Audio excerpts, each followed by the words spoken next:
Oke. Hari ini kita sampai di Keluaran 3 dan 4. Materinya diambil dari Alkitab bergambar anak. Silakan nih baca nih. Keluaran 3 dan 4. Nyala api di semak-semak. Suatu hari Musa sedang mengembalakan domba. Musa melihat nyala api di semak-semak, tetapi semak-semak itu tidak terbakar. Allah memanggil Musa dari tengah semak-semak. "Musa, Musa." "Ya, ini aku," jawab Musa. "Jangan dekat-dekat," kata Allah. "Lepaskan alas kakimu. Tempat engkau berdiri itu adalah tempat yang suci." Tuhan berkata, "Aku telah melihat penderitaan umatku di Mesir. Aku telah mendengar mereka menangis. Aku peduli pada penderitaan mereka. Aku akan melepaskan mereka dari bangsa Mesir. Sekarang pergilah. Aku mengutusmu kepada Firaun, membawa keluar bangsa Israel dari Mesir."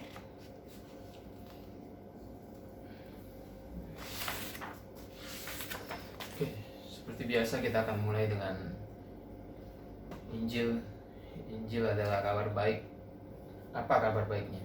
Kabar baiknya adalah Allah turun ke bumi dalam rupa manusia yang bernama Yesus. Dia menjalani semua perintah Bapaknya di perjanjian lama dengan sempurna. Seharusnya kita manusia yang menuruti perintah Allah. Pada akhirnya dia masuk ke Yerusalem.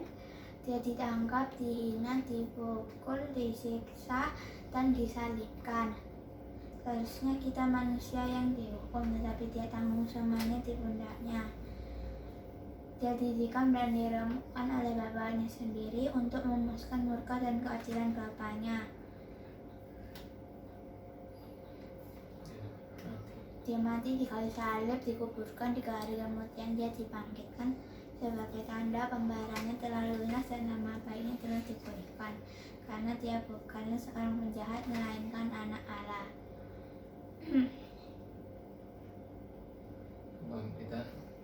Karena kebangkitan Yesus adalah lambang kemenangan bagi kita orang berdosa.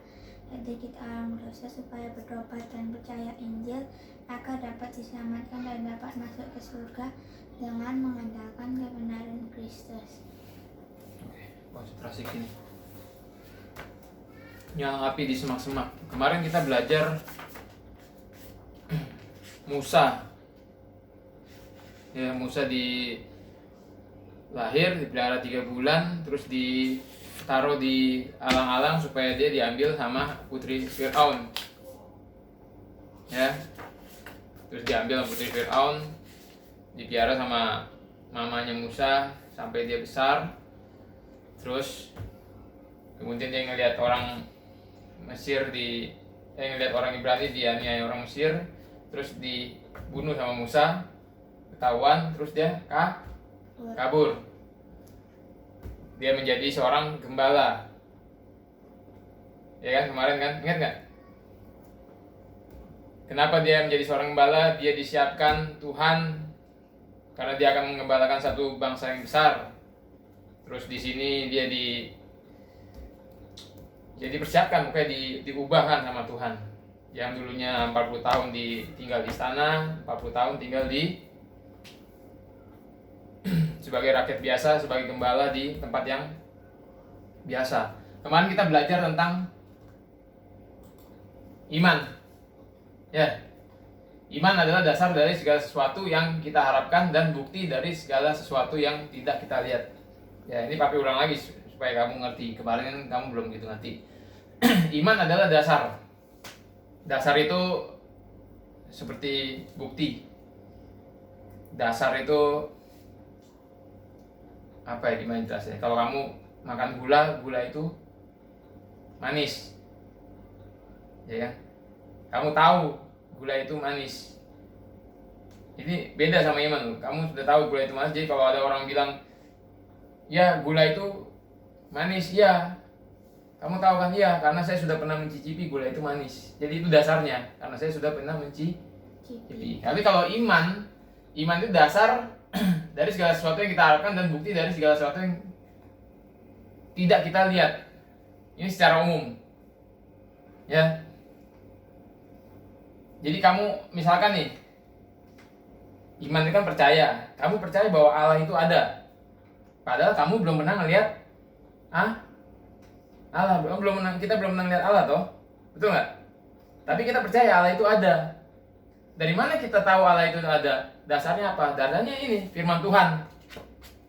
Ya, kita sudah belajar dari Kejadian 1 bahwa Alkitab itu ditulis supaya manusia mengenal Allah, supaya manusia tahu Allah itu ada. Nah, di sini dijelasin lagi di ayat 6. Tapi tanpa iman tidak mungkin orang berkenan kepada Allah, sebab barang siapa berpaling kepada Allah, ia harus percaya bahwa Allah ada. Ya. Jadi orang yang percaya Allah ada itu orang yang beriman. Ngerti? Itu secara umum. Ngerti kan? Ngerti nggak? Tapi kalau Injil itu lebih intinya lagi. Injil itu itu iman sejati. Iman yang menyelamatkan. Kalau kamu cuma percaya Allah itu ada, itu belum tentu menyelamatkan. Ngerti? Karena kenapa? Karena kita semua manusia berdosa. Gitu. Walaupun kita tahu Allah itu ada, kita berdosa. Kita nggak bisa mengerti Allah, kita nggak bisa mendekat ke Allah, karena Allah itu kudus, sedangkan kita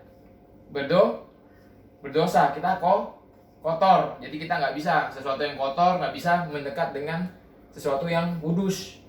Nggak mungkin ada penghalang. Ngerti? Ya, jadi kalau kamu cuma tahu, iya Allah itu ada, itu belum tentu bisa menyelamatkan.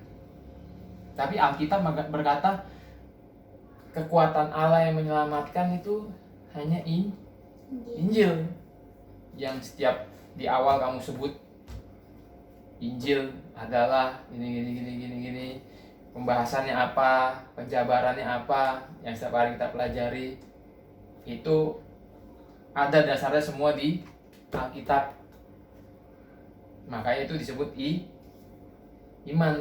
Dan itu iman yang menyelamatkan. Dalam kekristenan kamu diselamatkan hanya karena iman. Iya, Injil itu iman.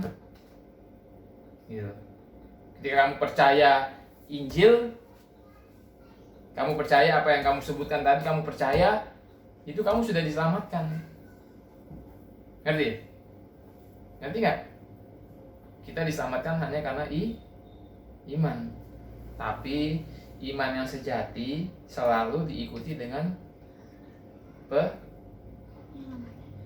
perubahan. Ingat ini, iman sejati selalu diikuti dengan perubahan. Perubahan karakter, buah, ya, gaya hidup. Ngerti? Pengetahuan kamu, pengajaran kamu, itu semua buah. Ya. Nah, di sini kita belajar nyala api di semak-semak. Suatu hari ketika Musa sedang mengembalakan domba, Musa melihat nyala api di semak-semak, tapi semak-semak itu tidak terbakar. Jadi ini suatu mukjizat. Ada api di semak-semak, tapi semak-semaknya nggak kebakar. Nanti. Kemudian ternyata di situ ada Allah. Allah manggil Musa dari tengah semak-semak. Musa, ya ini aku, jawab Musa. Jangan dekat-dekat, kata Allah. Lepaskan alas kakimu, tempat engkau berdiri itu adalah tempat yang suci. Kenapa di situ dikatakan tempat yang suci? Ingat, di Kejadian 3 ayat 15, Tuhan mengutuk tanah. Jadi tanah di bumi itu ada di bawah kutukan. Tapi tanah di tempat Tuhan ada berpijak, itu disebut tempat yang kudus. Iyalah, harus gitu toh. Nggak mungkin Tuhan berpijak di tempat yang tidak kudus. Oke? Ketika dia ada dengan dia menampakkan diri dengan kemuliaannya, di situ tempat yang kudus. Ya. Musa ngelihat itu, dia harus melepaskan alas kaki karena itu tempatnya kudus. Musa melihat itu di sini nggak ada kali. Di Keluaran 3 ayat 6. Lalu Tuhan berfirman, "Akulah Allah ayahmu, Allah Abraham, Allah Ishak dan Allah Yakub." Lalu Musa menutup mukanya sebab ia takut memandang Allah. Ya. Sebab ia takut memandang Allah. Kemarin kalau nggak salah Papi udah ajarin. Kalau kamu baca di Alkitab, ya, semua orang kalau ketemu Tuhan dia pasti takut. Musa ketemu Tuhan takut. Terus Yesaya, tahu Yesaya salah satu nabi besar, ketemu Tuhan juga takut. Petrus di Perjanjian Baru ketemu Tuhan takut. Paulus ketemu Tuhan takut. Kenapa mereka takut? Karena mereka tahu mereka berdosa. Dan mereka tahu Allah itu kudus. Ngerti? Makanya mereka kalau sudah berhadapan dengan Tuhan pasti mereka tuh gemetar, takut luar biasa. Kenapa? Karena mereka berdosa. Mereka pasti dihukum kalau kena Tuhan. Tuhan itu hakim yang adil, dia kudus. Kalau dia melihat sesuatu yang kotor, langsung manusia yang kotor ini kalau melihat kemuliaan Allah langsung mati langsung. Jadi, karena manusia kotor, dosa, dan Allah itu kudus. Beda dengan pengajaran zaman sekarang. Ya. Mentang-mentang merasa sudah ditebus, mereka mengajarkan bisa datang ke hadapan Allah dengan seenaknya. Gitu. Bisa datang ke hadapan Allah dengan seadanya, dengan hati yang gembira, dengan menari-nari, ya. Padahal itu nggak ada di Alkitab. Kalau kamu buka, Daud bisa menari-nari di dekat tabut Allah karena itu di tabut Allah. Sebelumnya ada orang gara-gara bawa tabut Allah salah pun dia bisa mati. Membawa api yang asing pun itu mati orang itu langsung.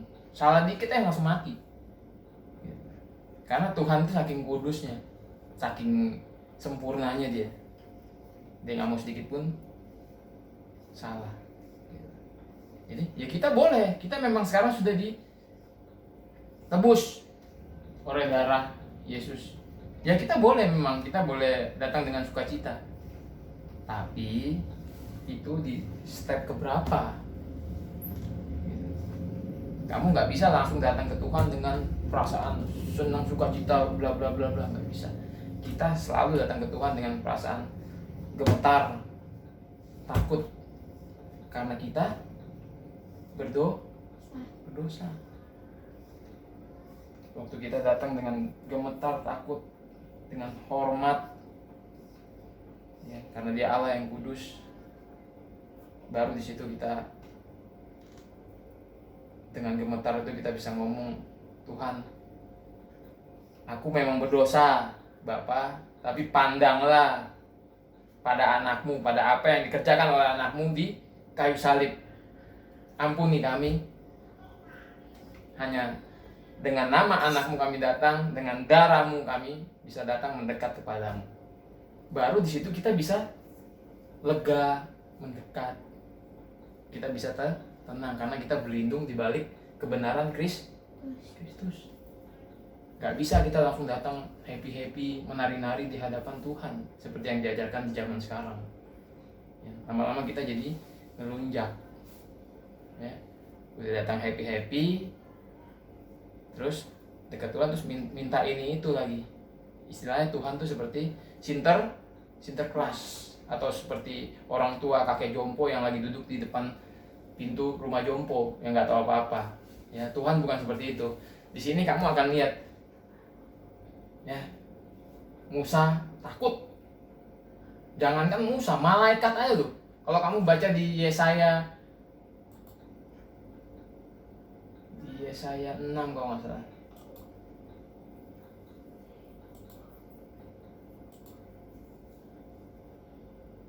Ya. Yesaya 6, ini Yesaya ketemu Tuhan nih. Ya. Dia bilang apa? Celakalah aku binasa. Ini Yesaya loh. Nabi besar. Dia bilang waktu dia ketemu Tuhan, celaka aku binasa. Sebab aku ini seorang yang najis bibir. Dan aku tinggal di tengah-tengah bangsa yang najis bibir. Namun mataku telah melihat sang raja, yakni Tuhan semesta alam. Jadi waktu dia melihat Tuhan, mati aku. Ketakutan. Ya, ada. Tapi seorang daripada serafim itu, para serafim ayat 2 berdiri di sebelah atasnya. Ya, kenapa serafim bisa berdiri di sebelah atasnya? Kenapa serafim bisa berdiri di dekat Tuhan? Tuhan itu kudus. Mungkin serafim ini termasuk makhluk yang kudus juga, paling dekat dengan Tuhan kekudusannya. Ngerti nggak? Kedudukan dia paling dekat, hampir dekat dengan Tuhan kekudusan dia. Tapi bukan seperti Tuhan, beda karena dia malaikat. Makanya dia bisa berdiri di dekat Tuhan. Dia punya 6 sayap, 2 sayap dipakai untuk menutup muka. Kenapa dia menutupin mukanya? Karena dia takut melihat kemuliaan Tuhan, makanya mukanya ditutupin. Mata dia sendiri ditutupin. Sama kayak Musa. Waktu Musa, ya itu malaikat loh, bukan orang. Ya, waktu Musa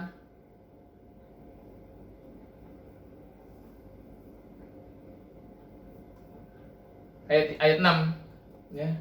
Musa menutup mukanya. Dia takut memandang Allah. Lihat sini. Dia takut memandang Allah. Ngerti? Ya. Di sini kan kita kemarin belajar kan, kamu percaya Allah itu ada kan?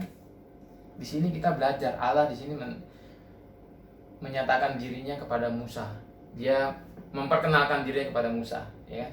Musa nanya, Tuhan, kalau nanti aku ke orang Israel, aku nanti ngaku diutus siapa? Ya. Nah, terus Tuhan ngomong, firman Allah kepada Musa, aku adalah aku. Begini kau katakan kepada orang Israel, akulah aku yang telah mengutus aku kepadamu. Jadi Tuhan bilang, aku ya aku. Ngerti nggak kamu? Ilustrasi gini loh. Kalau kamu papi tanya, Kay, kamu siapa? Misalkan papi nggak kenal sama kamu, di jalan papi tanya, kamu siapa? Kamu bisa jawab, aku ini manusia sama kayak kamu. Betul nggak? Namaku Kelin. Tuh. Tapi kalau Tuhan nggak bisa jawab gitu. Kalau dia tanya, Kak, kamu siapa? Tuhan cuma bisa bilang, ya aku. Dia nggak bisa membandingkan diri dia sama yang lain, karena nggak ada yang lain. Tuhan itu cuma satu, Esa, ngerti? Satu-satunya Tuhan, Allah yang benar. Makanya dia cuma bisa bilang, aku, nggak ada yang lain.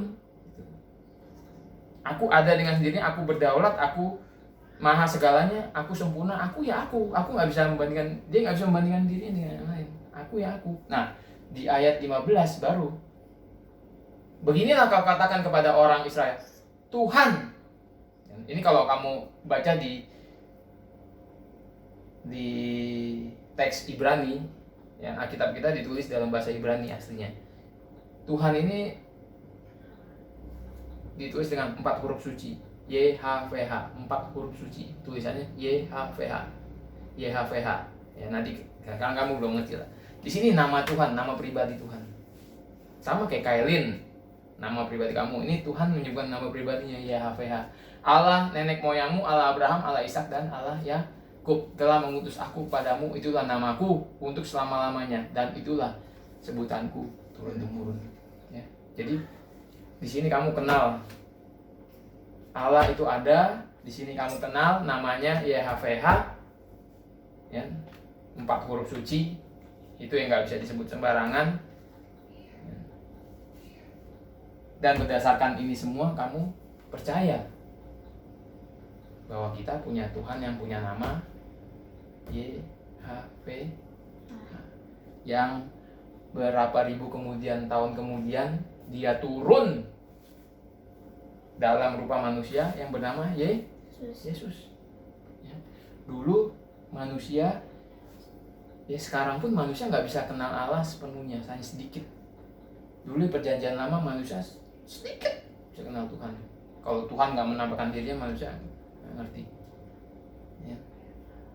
Berapa ribu tahun kemudian kita bisa lebih kenal Tuhan setelah dia menampakkan dirinya sebagai manusia. Ngerti? Di situ kita bisa lebih kenal lagi Tuhan. Namanya Yesus. Ya? Sekarang kita bisa lebih lagi kenal Tuhan dengan membaca Alkitab. Dan yang paling penting harus sering-sering berdiam diri sama Tuhan. Kalau Tuhan nggak menyatakan dirinya sama kamu nggak akan bisa kenal dia lebih dalam. Makanya kamu harus sering-sering berdiam diri sama Tuhan, berdoa saat teduh, supaya Tuhan menyatakan dirinya pada kita, ya, supaya kamu bisa kenal lebih ini. Tiap hari kita belajar supaya kamu bisa lebih dalam kenal Tuhan, lebih dalam kenal Tuhan, lebih dalam kenal Tuhan. Kamu berdoa saat teduh supaya kamu kenal lebih dalam Tuhan, lebih dalam lagi, merenungkan firman-Nya. Ngerti? Kamu akan lebih kenal lagi Tuhan. Ya, apalagi kamu percaya Injil, natur kamu dirubah, kamu bisa lebih mengasihi Tuhan. Dulu kamu nggak mengasihi Tuhan, membenci Tuhan, natur dirubah jadi mengasihi Tuhan dan membenci dosa. Ya. Tuhan berkata, aku telah melihat penderitaan umatku di Mesir, aku telah mendengar mereka menangis, aku peduli pada penderitaan mereka. Jadi Tuhan melihat, Tuhan tahu kesukaran kita, kesukaran umatnya, penderitaan kamu, dia tahu, dia melihat. Dan aku akan melepaskan mereka dari bangsa Mesir. Sekarang pergilah, aku mengutusmu kepada Fir'aun, bahwa keluar bangsa Israel dari Mesir. Di sini nanti si Musa menolak, waduh jangan saya Tuhan, saya nggak pandai bicara. Gitu. Tapi Tuhan bilang tenang, nanti aku akan memampukan kamu. Akhirnya dia ditemani sama Harun, adiknya, menjadi juru bicara Musa. Besok kita akan belajar di ini Musa ketemu Fir'aun pakai 5 tulah. Di sini Musa dikasih kemampuan untuk berbuat mukjizat macam-macam, pokoknya dikasih kemampuan sama Tuhan. Ketika Tuhan mengutus Musa, Tuhan memberi kemampuan ke Musa. Kalau Tuhan mengutus Elin kemana, Tuhan pasti akan memberi kemampuan ke Elin. Ngerti? Ya, oke. Sampai jumpa lagi besok.